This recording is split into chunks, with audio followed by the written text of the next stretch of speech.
അസ്സലാമലൈക്കും. ചപ്പാത്തിക്ക് ഒരു ഈസി ആയിട്ട് ഒരു കറി വയ്ക്കാം. ഈ കാണുന്ന വെജിറ്റബിൾ എല്ലാം കട്ട് ചെയ്ത് കുക്കറിലേക്ക് മാറ്റി അല്പം ഉപ്പും കുറച്ച് മഞ്ഞൾപ്പൊടിയും കുറച്ച് വെള്ളവും ചേർത്ത് നമുക്ക് വേവിച്ചെടുക്കാം.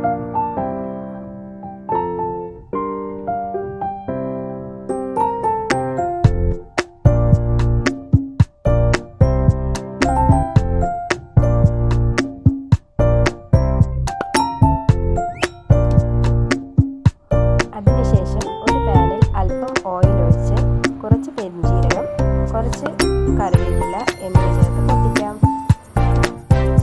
അതിലോട്ട് സവാള, ഇഞ്ചി, വെളുത്തുള്ളി എന്നിവ ചേർത്ത് വഴറ്റാം. ഒരു ചെറിയ തക്കാളി ചേർക്കാം. സവാള ഒന്ന് വാടിയ ശേഷം കറിവേപ്പിലയും ചേർത്ത് നന്നായി യോജിപ്പിക്കാം.